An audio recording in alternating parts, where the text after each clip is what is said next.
Hace un par de semanas, si no me falla la memoria, 2 semanas, el pastor Óscar nos llevaba también a este río Jordán. En esta ocasión lo íbamos a cruzar los israelitas para empezar la última etapa del recorrido por el desierto, ¿verdad? Pelear por la tierra prometida. Era también un momento de cambio, el momento en que Moisés iba a pasar el testigo a un joven Josué.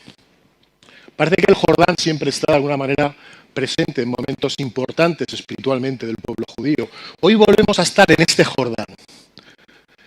Y les quiero decir que hierve de expectación y de esperanza. Porque después de más de 400 años de silencio, ha aparecido un hombre que se llama Juan, que hemos apodado ya el bautizador, como decía Flavio Josefo, o el bautista, porque está todo el día bautizando. Y está invitando a la gente a un cambio interior y a un cambio exterior. A arrepentirse porque el Mesías viene ya, es algo inmediato. Y aquello es un terremoto. La gente sale en masa de las ciudades, de Jerusalén, de todas las ciudades y aldeas que rodean la cuenca del Jordán, para escuchar a ese hombre Juan, para bautizarse, para ponerse en paz con Dios. ¿Y por qué quiero hablarles de esta escena en esta mañana? Porque creo que tiene que ver con una iglesia de los primeros siglos, que hay elementos en esta escena que tienen que ver ya con la identidad y el propósito de una iglesia que va a crecer de una forma espectacular en los primeros siglos.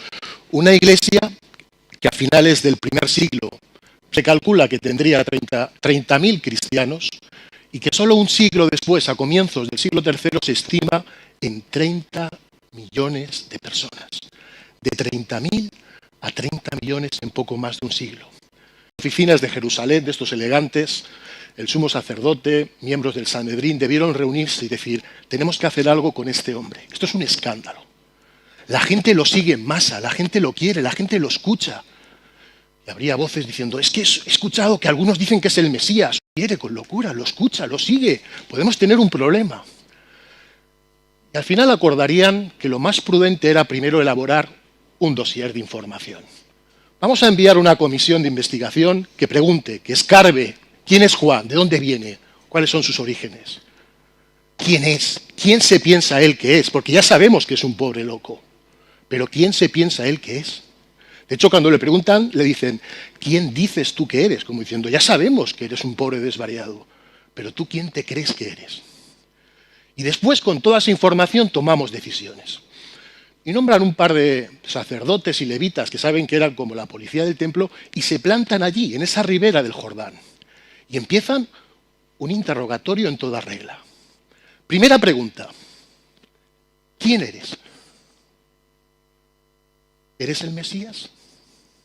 ¿Te estás aprovechando de toda esta expectación de siglos de que la gente espera al Mesías? ¿Eres Elías? Recuerden que Elías había subido al cielo en un carro de fuego, no había muerto físicamente, incluso días después hubo un equipo de profetas que lo estaban buscando. Podían pensar que era Elías que había caído por fin, ¿no? Al fin y al cabo hablaba como Elías, tenía la valentía de Elías para encarar la injusticia. Tenía una voz fuerte y comprometida, era valiente, austero en su vestir. O eres un profeta, alguno que quizás estaba por venir, porque parece ser que en el libro de Deuteronomio 18 se alude a un posible profeta. Y Juan dice, no, yo no soy el Cristo, tranquilos. Tampoco soy Elías, ni soy ningún profeta. Bueno, entonces, ¿quién eres tú? Yo soy solo una voz. Solo una voz. No soy el mensaje, solo soy una voz. Aquí Juan está asumiendo ese reto profético de Elías, cuando dijo, una voz que clama en el desierto. Dice, yo soy una voz que invito a preparar, que clamo en el desierto, preparar un camino. Como aquella profecía de Elías, soy un ingeniero, estoy allanando el camino. Donde había un monte, lo rebajo y lo dejo plano para preparar un camino. Donde había una hondanada, lo relleno. Despejo obstáculos como aquellos que antiguamente iban delante de los reyes preparando el camino, poniendo un puente donde se había roto para que el rey llegase con su comitiva y se encontrase con la gente con facilidad, preparando las ciudades por donde iba a pasar el rey para que la gente lo recibiera como correspondía.